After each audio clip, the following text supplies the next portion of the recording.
2001, 2002, 2003.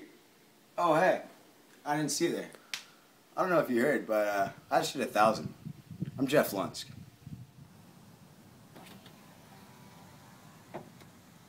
I'm Nick Barsam, and I like to go fast. And I have a simple philosophy on life. If you're not first, you're last.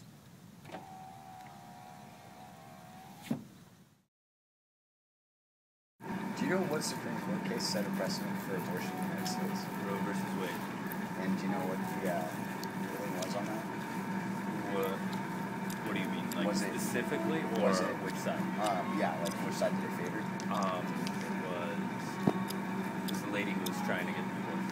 Thank you. Thank you. Do you think underage people should be able to get abortions without parent consent? Why would I do not believe they should be able to get abortions without parental consent, and the reason is, you want the reason or no? Yeah. Okay.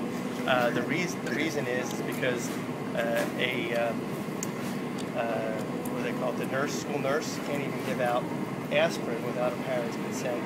Why would they be allowed to get an abortion without a parent's consent? Sorry. Okay. All right, fine. Do you feel that gay people should be allowed to serve in the military? If they want to, they can. I really don't care. How's this? Oh yeah.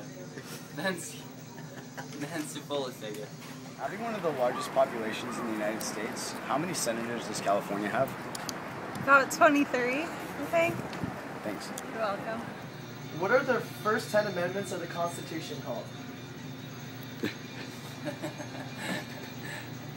First in a... Have positive impacts on our economy? Why or why not?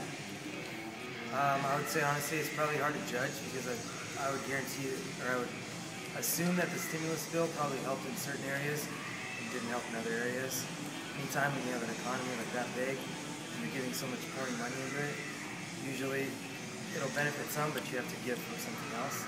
So I would say, especially working in a small business, it didn't do much for the businesses.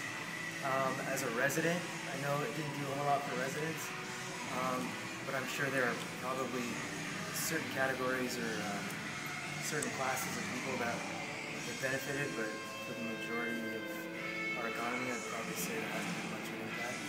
And it probably has a lot to do with where the economy is as far as our currency, things like that. That's good. Do you think taxes should be raised on the top 1% of Americans? Why or why not? No, I do not, because the 1% of the people that have paid the most taxes in the government. Thank you. Exemptions from federal taxes. Yes, they should. They have to pay taxes as everybody else. Thank you. Some people compare Barack Obama to Hitler. What do you feel about this comparison? I think he's a pretty cool guy. I mean, I wouldn't compare him as, you know, killing lots of amount of people, but I mean, he's pretty rad. I mean, he helps us out.